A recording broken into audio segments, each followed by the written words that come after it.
Selamat datang di PSI, bukan partai, tapi podcast sastra Indonesia. Selamat pagi, siang, sore, malam. Selamat datang di PSI Podcast Sastra Indonesia. Kembali lagi bersama saya Agung Bayu sebagai podcaster di sini, dan saya tidak sendiri tentunya. Saya ditemani oleh dua teman saya hari ini. Silakan memperkenalkan diri kalian masing-masing, Rani dan Ai. Halo semuanya, aku Rani. Salam kenal. Hai, aku Ai. Salam kenal semua. Iya, sebenarnya bukan salam kenal sih ya. Kan di episode sebelumnya kita juga udah bertiga. Harusnya Ya, ketemu mungkin lagi ada kita penonton berdua. baru kan. Pendengar baru ya, maksudnya. Oh ya, mungkin ada benar yang benar benar. lupa gitu kan. Iya. Benar juga Anda. Oke, jadi gimana nih PPKM-nya nih sama liburannya Rani sama Ai? Apakah liburan kalian produktif atau hanya rebahan saja? Rebahan aja sih kak. Rebahan, nonton ya itu aja setiap hari. Berburu SKP sih kak, webinar gitu lumayan dong. Oh iya, benar juga ya. Nah, Oh iya, banyak ya. produktif sekali, Ren. Banyak ngadain. Aku juga kemarin ikut satu dah, yang gratis sertif. Cuman aku dapat sertifnya nggak ada nomor ya, percuma, nggak bisa di-input. Iya nggak ada yang pegadaian itu nggak sih? Kok nyebut merek? Kagak, aku yang dari Google. Harusnya aman sih dari Google, cuman nggak ada nomornya. Ya udahlah. Tidak penting, karena ada yang lebih penting. Untuk episode kali ini kita akan membahas yang berbau sastra. Benar gak? Iya kan kita Betul masih banget. sastra Indonesia gitu. Iya. Karena dari episode pertama, episode kedua, cuma 2 episode sih. Cuman ya ceritanya kan udah banyak ya. Dari episode awal sampai episode terakhir tuh kita nggak ada ngebahas yang berbau sastra sih. Sastra. Yang pertama itu kita ngebahas masalah organisasi. Yang kedua kita ngebahas masalah orang asing. Nah ini yang ketiga nih, 3 angka cantik nih. Harus ngebahas yang berbau sastra nih. Kira-kira kita mau ngebahas apa nih, Rani sama Ai? Bahas apa ya? Apa nih, Ran? Kalau sastra Indonesia tuh pasti identik dengan puisi nih. Enggak juga Puisi. sih, enggak juga sih. Kan identik. Oke. Enggak. Benar. Sabar ya, Ran. Bener dong, kalau kita ngomongin sastra Indonesia pasti kita akan nggak bisa lepas sama yang namanya puisi, bener nggak? Puisi. Iya, Iya, betul benar. banget. Dan banyak banget sastrawan Indonesia yang terkenal juga karena puisinya sih. Bahkan beberapa puisinya dijadikan sebuah buku yang jadi antologi puisi kan. Iya. Walaupun kalau kita ngelihat sastra Indonesia modern, puisi emang nggak bisa dipungkiri emang kepopuleran puisi itu lambat laun tergeser sama sastra-sastra novel, cerpen-cerpen yang dinikmatinya itu tidak seperti menikmati sebuah puisi. Tapi narasumber kita kali ini adalah orang yang sangat mencintai puisi itu sendiri. Bahkan di umur beliau yang sekarang, beliau sudah menciptakan banyak sekali puisi dan diunggah atau diupload di media sosial supaya puisi sendiri itu akan terus ada, akan terus hidup supaya penikmatnya juga terus bertambah. Gak perlu menunggu lebih lama lagi, langsung aja kita panggilkan narasumber kita hari ini, Kak Monita. Halo semuanya, selamat pagi, siang, sore, dan malam. Selamat pagi, siang, sore, malam Kak Monita. Aduh, makasih banget nih Kak udah mau jadi narasumber di podcast Sastra Indonesia nih.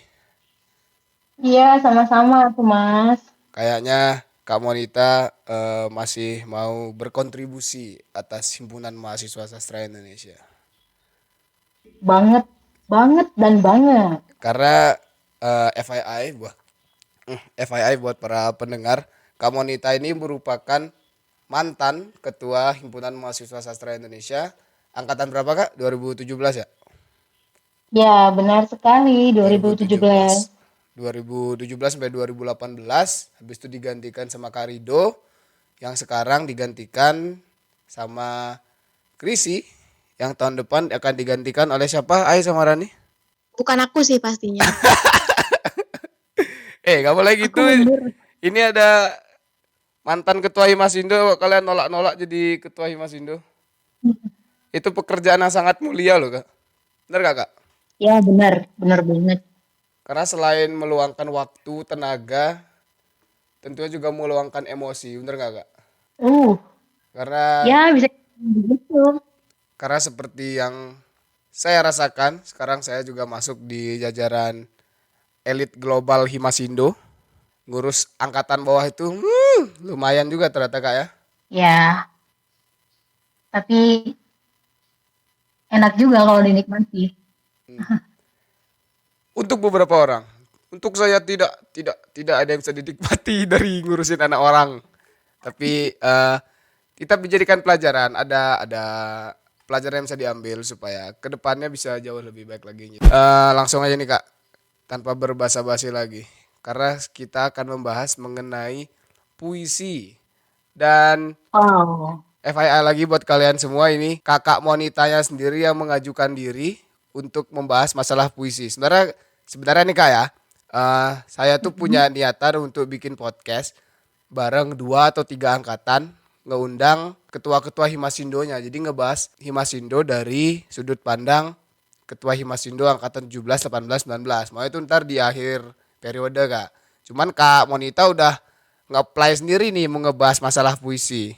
iya, soalnya dari awal aku dengerin podcastnya kan belum menunjukkan kalau kita itu podcastnya sastra Indonesia. Jadi identitas kita itu belum diangkat keluar gitu. Makanya aku pikir mungkin bisa menawarkan diri. Tapi kalau misalnya mau membahas tentang organisasi dari sudut pandang para mantan ketua Himasindo bisa juga.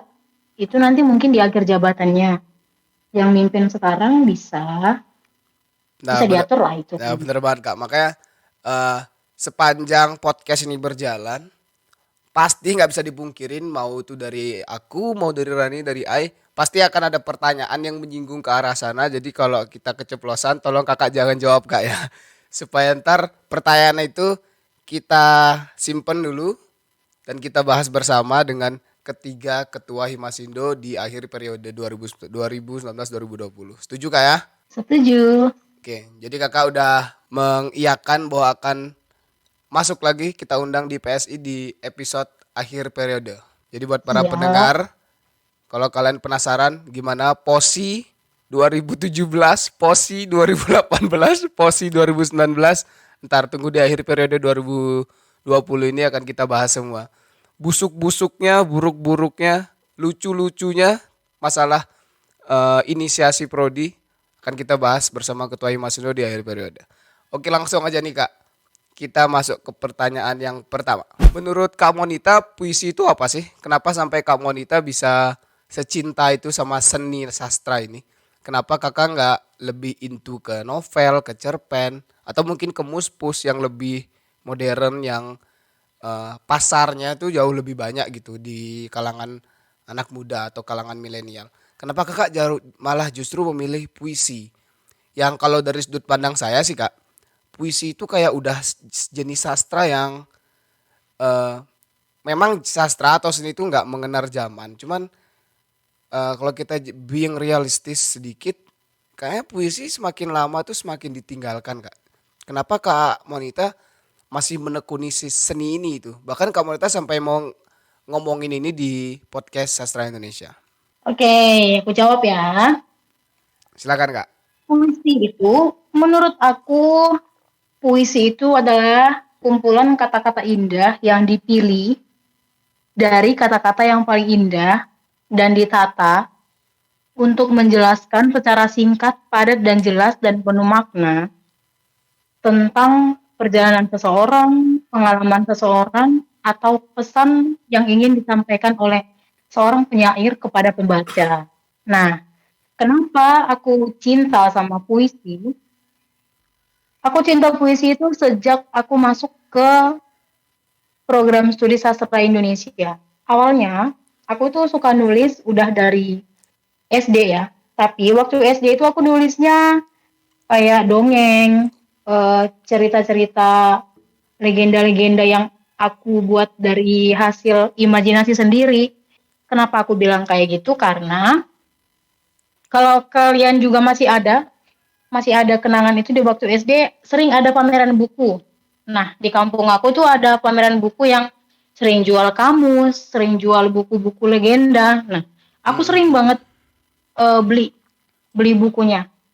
Meskipun kadang ceritanya ya mirip-mirip, tapi senang aja gitu aku beli. Terus aku baca, terus aku buat ceritanya. Nah, sampai ke tahap aku sempat buat novel, tapi belum belum aku kasih ke siapa-siapa sih, masih aku simpen. Terus masuk ke dunia perkuliahan, aku belajar lagi lebih dalam tentang puisi, aku berpikir gini, wah, puisi ini singkat, padat dan jelas dan maknanya itu benar-benar bisa melebihi novel. Bahkan Mhm. ada kan puisi yang difilmkan gitu. Ya, setuju, Jadi setuju. aku pikir, wow, puisi ini amazing, luar biasa. Nah, dari situ aku mulai belajar menulis puisi. Gitu ceritanya. Iya. Ada poin menarik tadi kakak bilang bahwa puisi itu maknanya jauh lebih besar, jauh lebih luas dari novel. Setuju sih kak, karena kalau novel itu pengimajinasiannya itu kan sudah ditata oleh penulisnya kepada pembaca. Jadi pembaca itu nggak bisa berimajinasi lebih liar lagi kepada tokoh yang ada pada novel tersebut karena plot ceritanya dari awal sampai ending sudah diadakan. Tapi kalau puisi bahkan nggak sedikit puisi yang rancu gitu. Jadi maknanya itu kayak pembaca itu kayak penyair tuh pengen pembaca itu eh, berpikir dengan liar, kasih imajinasinya untuk mengerti puisi ini apa. Makanya kalau nggak salah hal ini juga sempat dibahas di kelasnya Pak Sudewo. Karena Pak Sudewo kan ngajar kelas puisi. Jadi Pak Mhm. Sudewo itu ngasih tahu bahwa puisi ini eh, tidak semudah karya sastra lain untuk dipahami karena untuk memahami sebuah puisi perlu proses-proses yang sangat panjang. Bahkan eh, kalau menurut saya sendiri, suatu puisi maknanya yang tahu makna asli suatu puisi itu cuma penyairnya. Jadi pendengar itu cuma bisa berimajinasi maknanya ABC, cuman makna aslinya itu cuma penyair yang tahu. Menurut saya sih gitu kak. Dan kalau kakak punya niatan mulia seperti tadi mau menyebarluaskan puisi, bahkan kakak sampai jatuh cinta sama puisi itu keren banget sih kak. Karena nggak banyak sih zaman sekarang. Kalau zaman sekarang yang saya lihat dari teman-teman saya juga kebanyakan bikinnya sajak sih kak, bukan ke puisi. Ya. Kayak di Instagram tuh dia punya second account atau akun sajaknya dia yang dia bikin kayak kata-katanya dia, kata-kata ditulis di kertas sambil sampingnya ada kopi di foto, kata-kata indah, kata-kata galau, kata-kata puisi. Itu termasuk puisi nggak sih kak? Atau itu cuman sajak doang? Eh, Menurut aku itu termasuk puisi. Kenapa? Karena waktu kelas puisi Pak Sudewo bilang kita menulis titik saja itu sudah termasuk puisi. Wih, sedap. Jadi kalau misalnya itu terdiri dari beberapa kata dan disusun dengan indah, dengan pilihan-pilihan kata yang benar-benar luar biasa, itu sudah termasuk puisi. Kayak gitu. Ya ya benar-benar kak. Karena kalau puisi itu nggak ada tatanannya rima AB itu nggak ada kayak apalagi puisi modern kan dibebasin ya. Iya, kalau puisi modern. Kalau di KBBI itu ada dua makna puisi itu. Yang pertama itu kata-kata yang terikat oleh rima, terus eh, terdiri dari sajak AB-AB yang seperti itu. Tapi kalau puisi modern, itu dia sudah bebas. Dia bisa bermain rima, bisa bermain diksi juga di dalamnya. Jadi kita lebih dibebaskan untuk berkeliaran maksudnya imajinasi kita dibebaskan untuk berkeliaran membuat kata-kata atau memilih kata-kata yang lebih Lebih liar mungkin lagi kan. kata-katanya lebih jadul tapi maknanya itu dahsyat gitu-gitu deh. Ya, setuju. Karena yang saya ngomongin tadi kan, selain ini akan membuat imajinasi pendengarnya lebih liar, tapi di balik itu imajinasi penyairnya jauh lebih liar dari itu. Dan puisi, Iya. karya sastra puisi ini memberikan kesempatan itu untuk para penyair-penyair untuk memberikan imajinasi mereka dituangkan dalam seni puisi ini. Dan Ya. begitu juga dengan Kak Monita kan. Kak Monita kalau nggak salah di Instagramnya, aku udah riset nih. Kak Monita juga sering kan memberikan bukan memberikan, menuliskan banyak karya puisinya di Instagram Kak ya. Ya, aku eh, baru-baru ini sih, tahun ini sih aku baru eh, upgrade lagi Instagramku dan yang aku posting di situ adalah kata-kata puisi yang aku ciptakan sendiri. Karena menurut aku kalau aku udah buat seperti itu mungkin orang-orang yang awalnya tidak mengenal puisi, mereka bisa melihat dari postingan-postingan aku kalau puisi itu sebenarnya indah dan itu tuh pantas untuk diapresiasi dan dilestarikan. Jangan sampai ditinggalkan. Karena musikalisasi puisi ada karena apa? Puisi kan. Kalau Benar. puisinya nggak ada, gimana caranya kita bisa memusikalisasikan puisinya? Seperti itu. Tinggal musikalisasinya aja Kak ya. Iya, Ya, dan kalau yang kulihat nih Kak Monita cukup ini ya. Bukan hanya dari segi tulisannya tapi dari segi visualnya juga di-upgrade. Jadi fitnya rapi lah istilahnya. Jadi buat teman-teman yang penasaran puisi-puisi dari Kak Monita bisa langsung cek aja di Instagramnya di mana Kak? di @sinagamonita. @sinagamonita. Silakan di follow teman-teman. Oh ya, aku belum follow. Oke, aku follow dulu Kak. Terima kasih. Aku cek doang tadi soalnya. Oke deh, lanjut ke pertanyaan selanjutnya. Silakan, Ai. Menarik sekali ya tadi pembahasan dari Kak Monita ini. Aku nyimaknya sambil tercengang loh. Seru banget soalnya. Wow. Bener-bener Aku mulia sampai sekali pikirannya. Aku tercengang bener-bener loh. pilihan diksinya kenapa tercengang sih, itu diksi yang Tercengang bener-bener paling nggak bener-bener populer banget. aja. Langsung tersedak aku mendengar kata tercengang. 2021 masih tercengang. Tercengang, bener-bener tercengang. Oke, lanjut pertanyaan selanjutnya. Kak Monita ini kan udah lama ya suka menulis puisi, terus juga sempat mempelajari lebih dalam tentang puisi. Pasti kan ada banyak penyair yang kakak tahu kan ya. Nah, siapa sih Ya. sosok penyair yang kakak kagumi selama ini?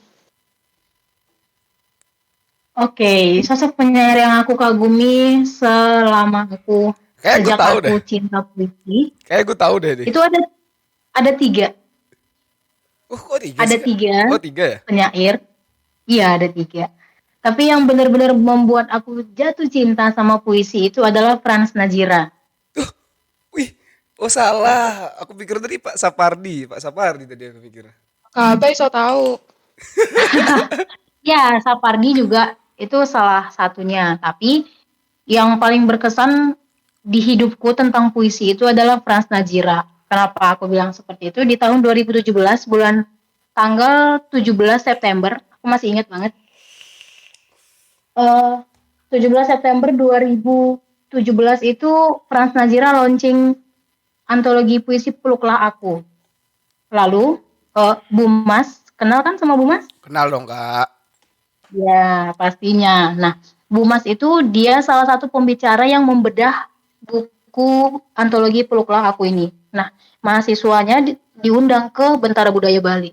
Waktu itu aku ngelihat Franz Najira bacain puisinya yang berjudul Rahim Buat Puisi.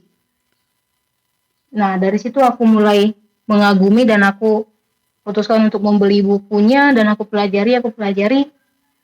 Sampai sekarang aku masih benar-benar jatuh cinta sama puisi-puisinya dia itu. Mengandung konspirasi ya yang dibilang. dia buat diksi tuh yang seperti ini, tapi sebenarnya maknanya bukan yang seperti ini, tapi yang seperti itu gitu loh. Oh, dualisme makna berarti masuknya Kak. Iya. Lalu eh, yang kedua itu ada Khairil Anwar. Yang aku sukai dari Khairil Anwar itu adalah caranya dia, ketegasannya dia dalam menuliskan sajak-sajaknya dia itu aku suka. Terus Sapardi, aku sering bilang dia itu opung, opung Sapardi gitu. Aku suka dengan karya-karyanya dia tuh yang sederhana, tapi sebenarnya karyanya dia tuh nggak sederhana gitu loh. Jadi Khairil Anwar dan Sapardi itu adalah perpaduannya, bukan, Frans Najira itu adalah perpaduan antara Khairil Anwar dan Sapardi Djoko Damono, menurut aku. Sebenarnya agak kaget sih kalau apa nama pertama yang disebut justru siapa Frans Najira kayak. Iya, Karena masih asing sih. Kalau di telingaku masih asing dengar katanya. Aku baru dengar nih Frans Najira. Ini orang penyair dari Bali atau dari iya. luar Bali? Kalau dari biografinya itu Frans Najira itu dia berasal dari Makassar. Tapi Hmm, sekarang ini dia sudah tinggal di Bali dan dia sudah menjadi salah satu penyair Bali. Temennya muridnya Umbu Landu Paranggi. oke oke oke. Sebenarnya saya agak asing ya karena saya jujur aja Kak, saya bukan salah satu orang yang dapat menikmati puisi segitunya. Saya bukan a big fans of poetry, bukan big fan dari puisi. Cuman, Iya. cuman ada beberapa penyair yang menurut saya penulisannya bagus. Penulisan puisinya salah satunya benar tadi. Saya juga big fans dari Sapardi, Djoko Damono, puisinya bagus-bagus banget. Iya. Kalau Ai gimana? Aku suka Pak Sapardi sih. Ah, ikut-ikut aja nih atau emang suka? Kakak nggak lihat ya video ini aku, video ospek aku. Oh iya benar benar benar benar. Benar benar benar. Benar. Pak Sapardi loh. Iya benar benar benar benar. Aku ospek grupnya bukan ospek. Kita nggak ada ospek di Sasindo. Jangan nyebar hoax dong. Posi Kak, posi. Itu Posi. inisiasi. Ya, apa sih? Oh iya, apa sih? Inisiasi itu program kerja untuk memperkenalkan program studi. Nggak ada marah-marah di situ, ya nggak?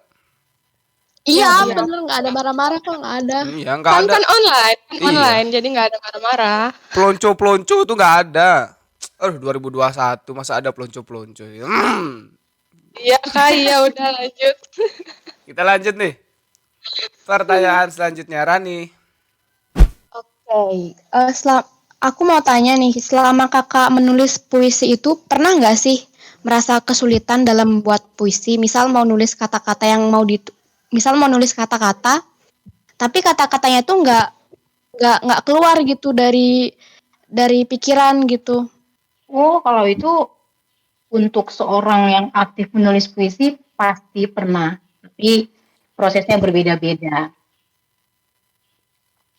Struggle banget nih waktu aku awal-awal tuh nulis puisi, karena setiap kali nulis puisi kalau aku kasih dibaca sama temen aku, dia selalu bilang, aduh udahlah nggak usah nulis puisi, nggak ngerti juga ngapain sih gitu-gitu. Aduh, aku merasa tertampar. Tidak, tidak. Jadi ya Aduh. menurut aku kan seorang teman yang baik itu ya meskipun dia nggak senang-senang banget sama puisi, kalau kita kasih dibaca ya setidaknya ini maksudnya apa sih? Kok kamu bisa nulisnya seperti ini gitu. Aduh, Tapi tidak. nggak menutup apa ya, kita kan harus terbuka sama orang karena setiap orang memiliki kesukaan yang berbeda-beda. Jadi it's okay lah untuk hal itu. Karena sejauh ini juga terus didukung ya kan. Terus kalau untuk kesulitan itu bener banget. Pernah suatu kali, bukan suatu kali sih, beberapa kali ilham datang. Aku sebut ide itu ilham. Jadi si ilhamnya ini datang waktu lagi duduk, merenung atau lagi di atas kendaraan tuh sering banget dia datang menggoda ceritanya. Eh udah dapat ilham nih mau nulis tentang misalnya tentang isi yang ada di dalam sebuah bus. Contohnya di Sarbagita ada interaksi antara apa sih namanya itu pegawai yang jagain di depan pintu Sarbagita itu. Pernah Connect, aku mau nulis, ya, aku mau nulis tapi di kepalaku ini udah terekam, udah terstruktur gitu mau nulis apa, tapi pas aku mau aplikasikan ke buku itu nggak bisa. Hmm. Jadi caranya untuk aku mengatasi itu, aku tulis yang sarkas-sarkas, maksudnya yang kas yang kasarnya, bukan kita belum diedit atau belum dipilih diksi-diksinya. Jadi misalnya kejadiannya di Sarbagita, aku tulis aja tanggal sekian, bulan sekian, jam sekian di Sarbagita seperti ini, seperti ini, seperti ini. Udah. Setelah itu endapkan. Oh, jadi kakak udah istilahnya kayak udah nabung gitu kak ya? Iya, Ya kakak, setiap ada ilham, apakah itu termasuk salah satu proses kreatif dari Kak Monita? iya, benar. Itu salah satu proses kreatif dari Oke, aku. proses kreatif kita bahas terakhiran kak, karena itu merupakan hal yang unik sekali dan setiap orang harus kita akui proses kreatifnya beda-beda. Jadi itu akan kita bahas terakhir kak. Sebelum masuk ke Oke. pertanyaan terakhir, tadi udah kakak mention sih sebelumnya. Berarti kakak ini setiap menulis puisi itu spontan, spontan aja si ilham itu datang, atau harus ada kejadian-kejadian yang memicu ilhamnya datang. Contoh misalkan kayak teman saya Dana, dia tuh harus sorry kak, harus mabuk dulu, minum dulu supaya ilhamnya lancar, ilhamnya terus masuk jalan, atau kakak harus galau dulu atau gimana? Bisa keduanya. Tapi yang lebih sering waktu awal-awal nulis puisi itu harus galau dulu. Misalnya harus ada dulu beban pikiran, harus stres dulu, harus ngelihat yang sedih-sedih dulu baru bisa nulis puisi. Jadi kesannya puisinya jadi melankolis dong. Tapi setelah belajar-belajar lagi lebih banyak spontan. Jadi kalau misalnya ilhamnya datang langsung tulis. Jadi ya itu. Nanti kita bahas di proses kreatif. Oh ya, oke oke kak. Berarti nggak ada ini kayak istilah kasarnya apa ya? Kayak doping yang mendorong si ilham itu datang, nggak ada kak ya? Sejauh ini sih nggak ada, kecuali yang aku bilang tadi, yang aku sebutin di awal. Oke Kalau oke lagi oke. galau tuh memang ilham tuh sering datang, tapi isinya pasti tentang yang melankolis semua gitu. Oke oke oke. Oke deh kak, kita langsung masuk ke pertanyaan terakhir. Terakhir, pertanyaan yang cukup krusial dan pastinya bisa jadi pelajaran buat kami bertiga di sini ataupun buat para pendengar PSI di rumah masing-masing. Proses kreatif Kak Monita tuh kayak gimana sih? Dan tips menulis puisi menurut kakak kayak gimana? Karena kan proses kreatif sama tips menulis kan masih ya bergandengan lah mereka. Maksudnya biar Kak Monita juga lebih gampang ntar untuk merangkai kata-katanya supaya terstruktur dari proses kreatif sampai tips menulis puisi yang baik dan benar menurut Kak Monita. Silakan Kak. Oke, aku jawab ya. Kalau proses kreatif, setiap orang pasti punya proses kreatifnya sendiri. Dan mungkin yang aku lakukan ini bisa memiliki persamaan dengan orang-orang lain seperti itu. Proses kreatif aku tuh menulis puisi, eh gimana cara merangkai kata-katanya biar ini ya. Kalau ilhamnya datang, aku langsung tulis, dan setiap kemana-mana, aku selalu bawa buku kecil, buku catatan kecil dan pulpen. Karena untuk aku pribadi, kalau untuk menulis puisi, aku itu bisa lancar, tangan aku menggoreskan luka di kertas itu eh, melalui pulpen dan buku. Kalau misalnya aku langsung ketik handphone tuh kadang-kadang bisa lupa atau Hmm, bisa gitu berhenti. Jadi dia nggak mengalir dengan lancar. Jadi aku bawa buku kemanapun. Even itu misalnya aku lagi di kamar mandi, kalau lagi kepikiran, karena Aku adalah orang yang kalau ke kamar mandi itu selalu bawa handphone. Benar, saya juga. Jadi kalau misalnya dapat ilham, langsung aku ketik di note-nya. Setelah selesai dari kamar mandi, langsung aku pindahin ke buku. Oh, Kayak berarti gitu. Kak Monita ini masih ini ya? Masih paper base ya? Masih terikat sama kertas dan pena ya? Iya, benar. Ya, nggak heran sih karena banyak teman-teman saya juga yang justru kalau nggak pakai kertas sama pena tuh kayak ada yang kurang gitu, ada yang beda gitu dalam penulisannya. Iya. Karena satu kelebihan kalau untuk ditulis di kertas, misal kita dapat ilham, kita jadikan satu puisi, kita ciptakan, kita bisa edit dan kata-katanya itu masih ada di situ kan karena kita coret. Jadi Iya, kita iya, bisa iya. tahu kata sebelumnya yang kita gunakan itu apa. Kalau misalnya kita gunakan di elektronik, kalau kita udah hapus kata sebelumnya, udah nggak ada lagi kan. Iya, Dan iya, iya, itu benar-benar. cenderung kita akan lupa sama kata-kata sebelumnya yang kita ciptakan itu. Seperti itu. Benar-benar nggak setuju, setuju, setuju. Berarti proses kreatifnya kalau saya rangkum sedikit nih Kak, tadi berarti yang penting teruslah menulis, kapanpun ada ilham, kapanpun ada ide, tulis dulu. Kalau nggak ada kertas, nggak ada pena, ketik dulu. Setelah diketik, ditulis, direvisi sampai menjadi sebuah karya yang patut untuk disebarluaskan. Mungkin kalau di konteks Ya, ini diunggah ke media sosial supaya nantinya ya benar. banyak teman-teman foto follower kalian eh, yang sebelumnya tidak mengerti puisi seenggaknya mulai membaca, yang darinya mulai membaca mulai menyukai, dari mulai menyukai mulai mencintai, dan mulai menekuni dan menyebarluaskan seni puisi itu sendiri. Ya, benar. Aduh, tadi bagus banget closing statementnya, harusnya di terakhir itu ngomongin. Oke deh, lanjut nih Kak. Tips dan trik menulis yang baik dan benar menurut Kakak. Selain di kertas dan menggunakan pena itu apa Kak? Misalkan Iya.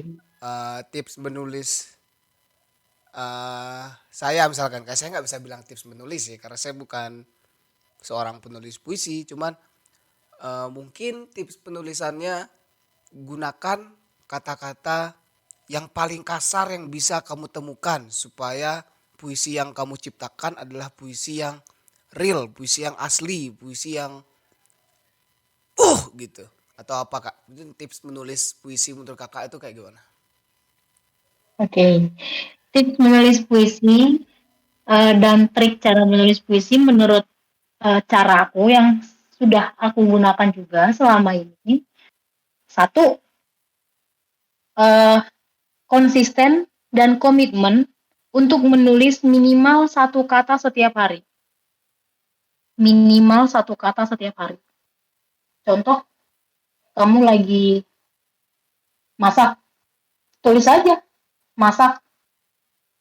Kalau ilham datang, terus kamu lihat kata-kata itu, dan memang sudah waktunya kamu untuk menuliskan sesuatu tentang masak, pasti akan terjadi. Jadi intinya istilahnya kita menabung kata dulu, gitu. Terus yang kedua, kalau ilham datang, jangan dianggurin terlalu lama. Hmm, Nanti ilhamnya akan modar, kayak bahasa orang Bali, modar gitu ya kan.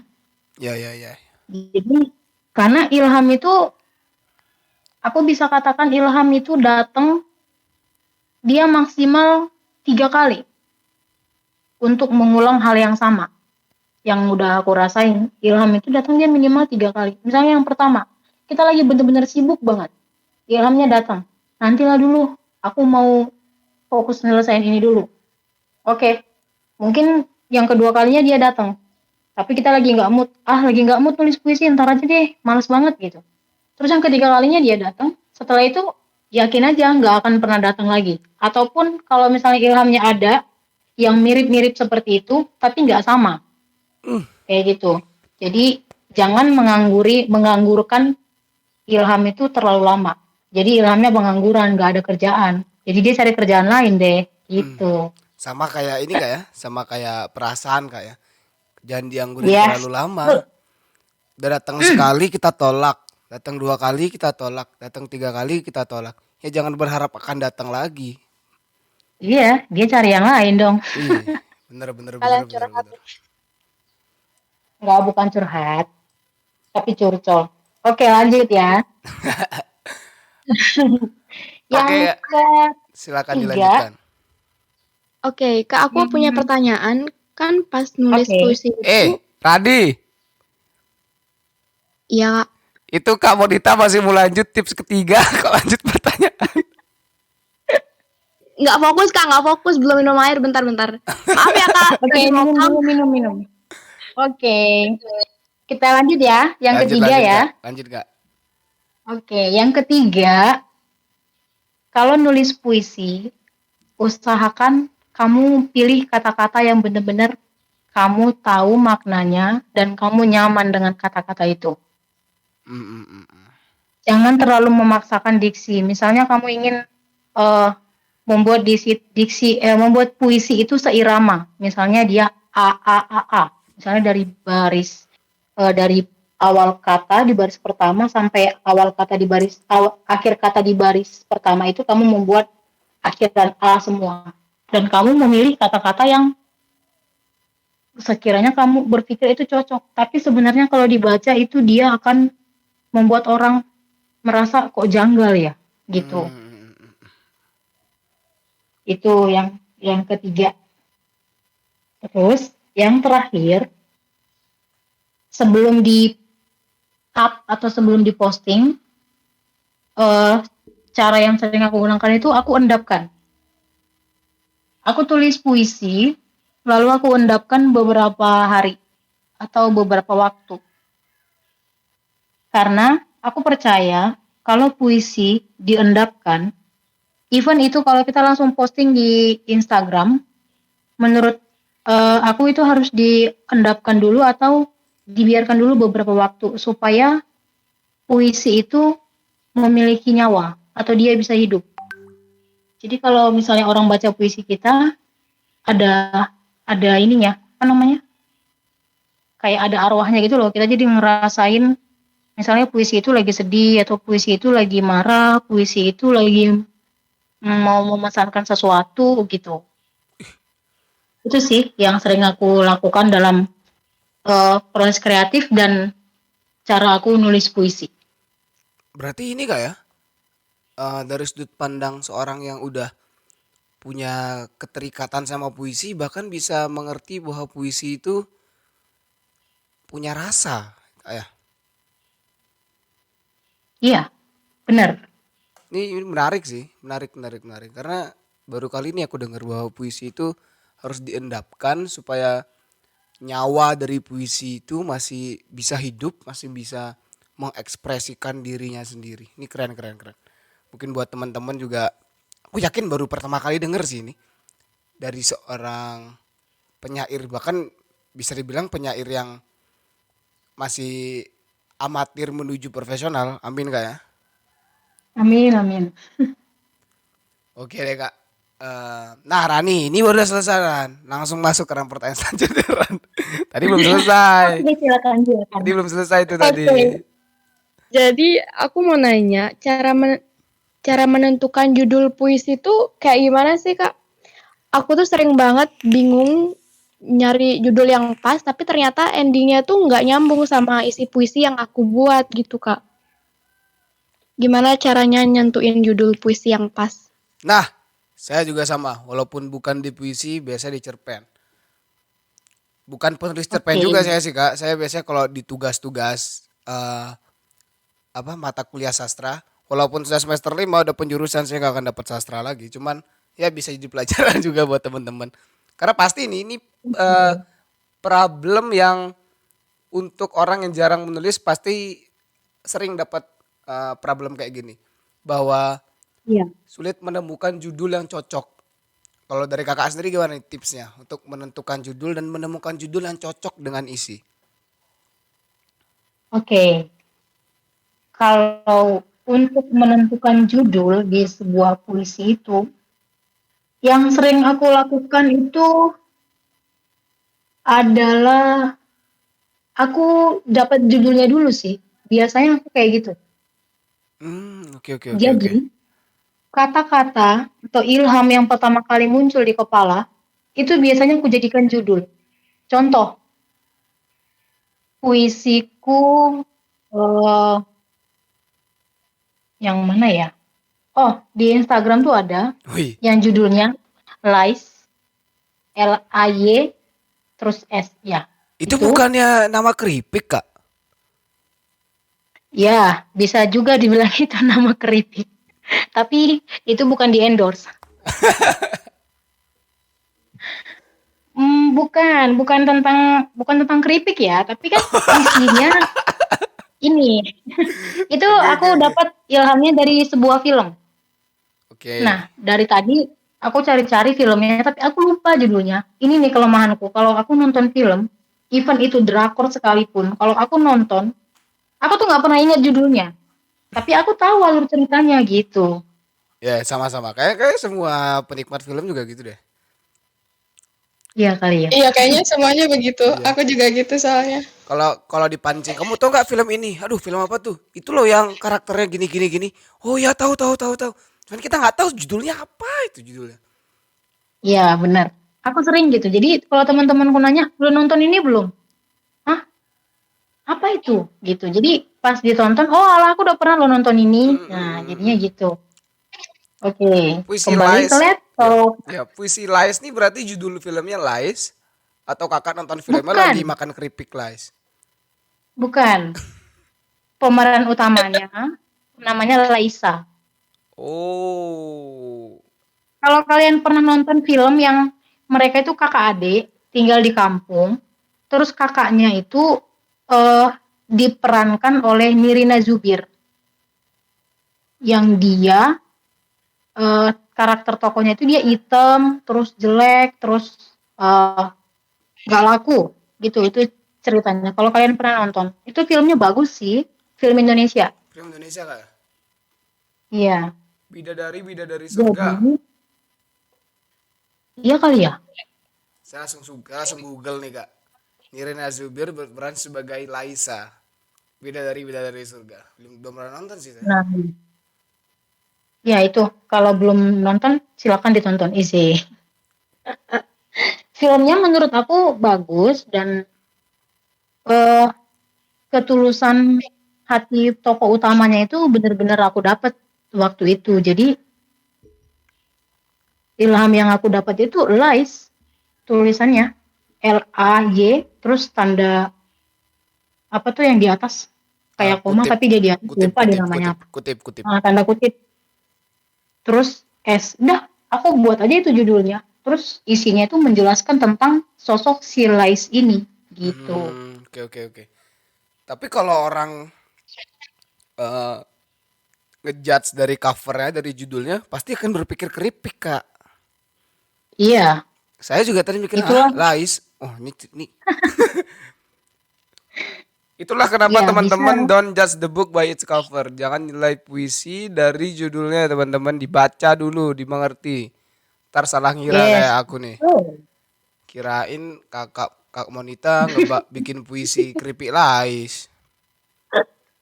100 untuk Anda. Tapi bisa kak ya? Dari keripik Lais jadi ilham bisa dong. Bisa banget. Bisa aja ya. Kalau misalnya kamu lagi galau terus kamu jajannya Lies bisa juga kan tulis Oke oke di oke tengah oke. air selalu berjalan. Ya gitulah ceritanya. Oke, lanjut. Gimana Ran? Udah puas belum sama jawaban Ran? Ini Ran itu nggak ada di list pertanyaan loh. Iya. Satu lagi nih aku mau nambahin. Kalau untuk menentukan judul, baik itu di cerpen ataupun karya sastra yang lain itu, biasanya kita harus buat isinya dulu. Judul itu belakangan. Itu cara simpelnya yang aku dapat juga waktu kuliah sama dosen ini sih udah pensiun. Namanya Pak Suwarso kalau nggak salah. Iya. Dia dosen sastra. Kayak di beberapa dosen-dosen lain juga ngasih tahu gitu sih kak.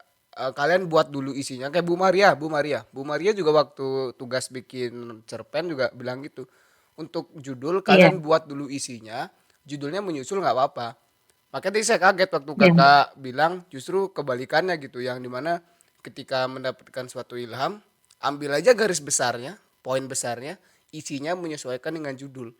Itu kan reverse, cara di reverse. Tapi ya setiap orang Iya. cara eh, proses kreatifnya beda-beda, dan itu mungkin salah satu cara kakak untuk menentukan judul. It's okay, it's totally fine. Iya, benar.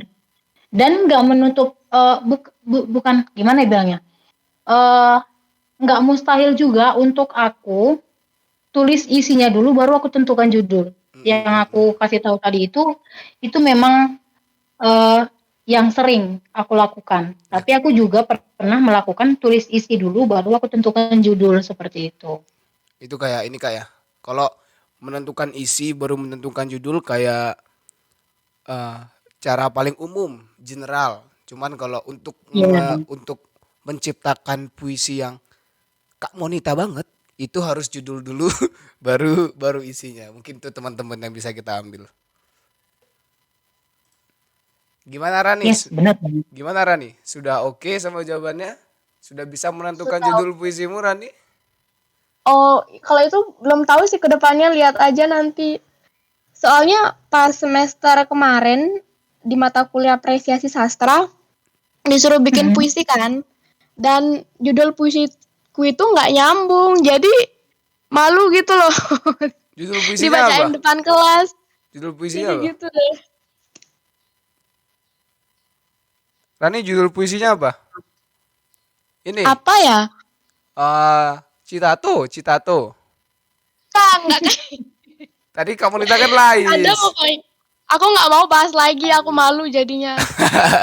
Oke. Bener. Tadi Rani mention membaca puisi depan kelas. Nah, langsung aja nih. Kita minta Kak Monita kita tembak langsung di sini sebagai penutup. Karena kalau biasanya closing statement kan, daripada closing statement mendingan kita langsung closing poetry, langsung kita suruh. Gak nyuruh juga sih, nyuruh mah gak sopan ya. Kita minta dengan sopan, Kak Monita, bolehkah Kak Monita membacakan satu puisi yang menurut Kak Monita sangat berarti, atau mungkin Kak Monita pengen spread it to the world, karena ini bakal kita siarkan langsung worldwide melalui YouTube. Siapa pun bisa mendengarkan, siapa pun bisa nonton. Siapa tahu ada penulis buku atau penerbit buku yang mendengarkan terus tertarik untuk mengangkat puisi-puisi Kak Monita menjadi buku antologi puisi. Silakan Kak Monita. Oke. Terima kasih atas permintaannya. Aku bacain puisi karyaku dan ini juga ada di feed Instagram untuk teksnya. Oke Kak, judulnya apa Kak? Judulnya Di Akhir Juni. Di akhir Juni? Di akhir Juni.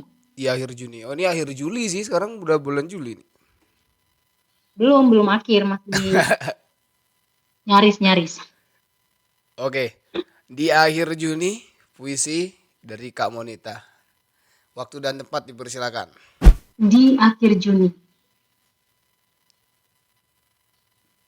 Selamat malam, dunia nilam.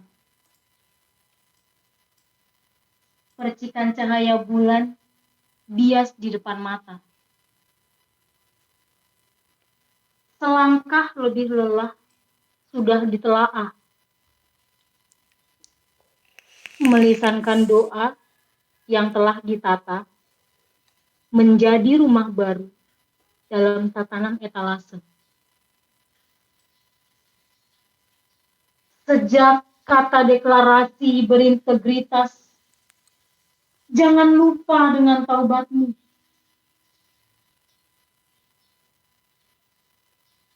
Bahwa malam tak mengaku kalau dia gelap. Sekian rupa telah menjelajah menjadi pernah. Kemudian malam menjadi kambing hitam. Diterpa keriuhan hiruk pikuk candaan bumi. pohon-pohon ketapang bernyanyi merdu bersama dengan siulan angin malam ini. Carolina bercengkrama dengan dedaunan, bercerita tentang nostalgia. Sebuah kisah yang diorder Ansitas. Carolina, jangan longgarkan ikat pinggang, kenakan ketopong itu. Kenyamananmu adalah taruhan untuk bulan. Di sisik malam terluar, kau hanya sebuah ilusi. Jangan tenggelam dengan sajak. Nyawanya ada di dalam panas tubuhmu. Hidup ini adalah kita. Percaya bahwa hidup lain ada. Jangan lengah, Carolina. Di akhir Juni ini, ikat kembali pinggangmu. Pakai lagi baju jirahmu. Deklarasikan lisanmu. Di tengah asap yang Tuhan telah berikan kepadamu. Juni 2021, Monita BR Sinaga. Terima kasih. Wis. Wah, keren banget. Diksinya berkelas banget. Nanti aku kasih Wah, backsound, tepuk makasih. tangan, standing applause 2 menit. Keren. Tadi judulnya apa? Akhir bulan Juni. Di akhir Juni. Di akhir Juni. Oh, aku paham. Itu karena kakak tulis di akhir bulan Juni. Ya. Oh, berarti ini lagi-lagi nih teman-teman nih. Kak Monita senang banget nih bikin judul yang konteksnya bikin kita mikir 2-3 kali nih. Tadi Lais. Lais tuh kalau nggak keripik nggak ada yang lain kak. Cuman kakak ternyata ngebahas karakter tokoh di suatu film. Sekarang di akhir bulan Juni. Akhir bulan Juni kan terlalu umum kak. Di akhir bulan Juni banyak hal bisa terjadi gitu kak. Cuman justru kakak milih judulnya di akhir bulan Juni. Kenapa tuh kak? Atau mungkin ada hal yang memantik kakak justru judulnya ini aja nih udah. Ini bokeh klik harus ini judulnya ini. Apa tuh kak? Oke. Memang kalau dilihat sih udah umum ya. Di akhir Juni gitu kan. Bahkan aku pernah lihat orang buat puisi itu hujan bulan Juli. Jadi mirip-mirip sama puisinya Opong Sapardi gitu. Ya. Tapi kenapa aku buat puisi itu dan judulnya di akhir Juni? Juni itu adalah bulan pertengahan dalam 1 tahun kan. Ya. Dari Januari ke Juni, Juni ke Desember. Jadi menurut aku Juni itu pertengahan. Jadi ini sih tentang perjalanan iman sih. Jadi dari Januari ke Juni kita itu udah ngelakuin apa aja gitu. Terus apa yang akan kita lakukan di bulan Juli sampai Desember sampai akhir tahun? Karena kita kan nggak tahu kapan kita akan menghadap Sang Maha Kuasa kayak gitu. Jadi ini puisinya isinya sih lebih ke nasihat tentang ayo perhatikan lagi imanmu itu gimana gitu. Jadi enggak menuju ke suatu kepercayaan tertentu, tapi ini secara general, secara umum gitu. Oke. Mungkin ini salah satu puisi kakak yang cukup berbeda kak ya. Karena mungkin rata-rata puisi kakak tadi kan kakak juga sempat mention di awal temanya melankolis kan. Cuman ini temanya religius nih. Ya, yang aku mention itu melankolis waktu aku pertama mencintai puisi dan struggle pertama untuk membuat puisi gitu. Tapi semakin kesini berarti kakak genre puisinya udah melalang buana banyak banget kak ya. Coba ntar. Ya belum melalang buana sih, tapi lebih dari satu genre lah seperti itu. Buat teman-teman nih yang penasaran, dari tadi kita mention terus puisi Kak Monita, langsung aja cek di Instagramnya. Di situ banyak banget puisinya. Aku udah cek nih. Di situ buat kalian yang mungkin suka puisi cinta-cintaan, kalian lagi galau, silakan dibaca. Kalian yang lagi bermasalah mengenai agama, religius, silakan dibaca, langsung aja menuju Instagramnya Kak Monita. Oke Kak, thank you banget nih. Makasih banget udah mau berbagi cerita, berbagi tips, bahkan sudah mau berbagi suaranya. Bagus banget tadi perform puisi dari Kak Monita. Kita Terima kasih. kita doakan yang terbaik buat Kak Monita. Semoga semester ini, Amin. semester 8 lulus tepat waktu, IPK-nya bagus, skripsinya nggak banyak skripsi. Udah dapat dosen nggak? Udah dapat dosen Sudah. pembimbing? Belum. Udah. Udah Kak? Udah. Boleh tahu nggak Kak siapa Udah. dosennya? Bu Mas dan Pak Sudewa. Waduh, enak Bu Mas. Bu Mas. Nggak tahu Iya, sih ya. enak banget. Tapi kalau ngajar saya enak Bu Mas. Nggak tahu nih kalau penulisan skripsi nih. Ya, nanti kamu akan Emang yang rasakan lainnya kalau nggak kamu enak, dapat Kak? dosen pembimbing. Ah? Apa? Apa? Nanti kamu Emang akan yang rasakan lainnya nggak sendiri. enak. Aduh, nggak berani ngomong saya dong. Wuih.